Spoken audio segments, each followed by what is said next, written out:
Em vincula en el sector forestal em ve de sempre, de tota la vida. Des que era petita sempre m'ha agradat molt el bosc, el medi ambient, i quan vaig haver de triar el que volia estudiar tenia clar que volia ser alguna que tingués relació amb el bosc, amb el sector forestal, i vaig fer un grau superior a Solsona, grau superior de gestió forestal, i em va agradar molt, i tenia molt clar que volia treballar d'alguna que tingués relació amb això, amb la gestió forestal, i vaig tenir l'oportunitat de fer pràctiques aquí a Boscat, que és una empresa d'aquí a Manresa, i estic molt contenta, i des que vaig acabar les pràctiques ja portaré 5 anys treballant aquí de capatàs forestal. Treballo a la Federació Catalana d'Associacions de Propietaris Forestals, Boscat. Vaig entrar com a responsable de comunicació i ara estic de coordinadora de projectes, i vaig entrar una miqueta perquè sempre he tingut un vincle amb el medi ambient, amb la natura. Vaig entrar en el món dels boscos, sobretot a través de tot el que és més l'acompanyament emocional i la salut i els boscos. I ara estic amb els forestals. Jo diria que sempre he estat vinculada amb el bosc, però mai de la manera com estic ara. Ens trobem en un món, en un sector que encara està molt masculinitzat, també per història, i perquè sempre ens han dit que aquest món és un món molt físic i que es necessita molt físic per depèn de quines tasques, però la realitat és que ara és un món que està molt mecanitzat i que són feines que tant poden fer homes com dones. Val més la pràctica que no pas la força. El paper de la dona en el món forestal jo crec que està canviant. Val a dir que fa un parell d'anys la Generalitat va fer un estudi sobre el paper de la dona i el bosc, i a partir d'allà s'ha creat una exposició que ho recomano moltíssim d'anar a veure, que és la dona i el bosc,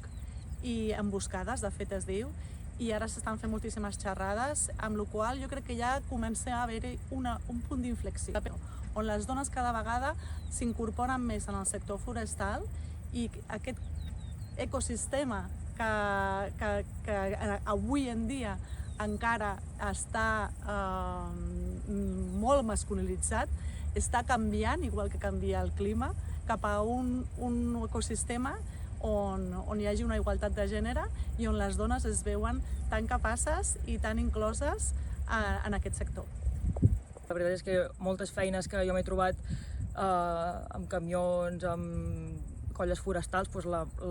95% són homes, i tu et trobes en situacions de vegades que has de fer-te valorar molt més perquè estàs envoltada d'homes i no se't qüestioni la feina que estàs fent. És que he trobat que hi havia moltes més dones en els càrrecs tècnics, com enginyeria o altres tipus de càrrecs tècnics, que a nivell de treballadora forestal. I crec que això és superimportant i necessari. De fet, nosaltres,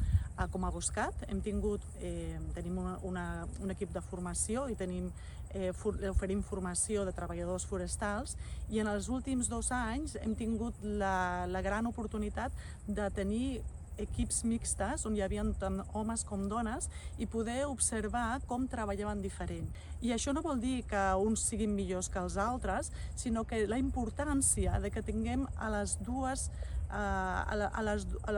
representacions, tant homes com dones, treballant en els boscos, perquè això enriqueix els equips i enriqueix el treballar al bosc. Jo els diria que endavant, que és un sector molt gratificant, que és molt bonic, i que sobretot que es formin, que es deixin estar d'estereotips, que val molt la pena formar-se sobretot, i que quantes més siguem en aquest món, més força tindrem i més tindrem a dir en un futur.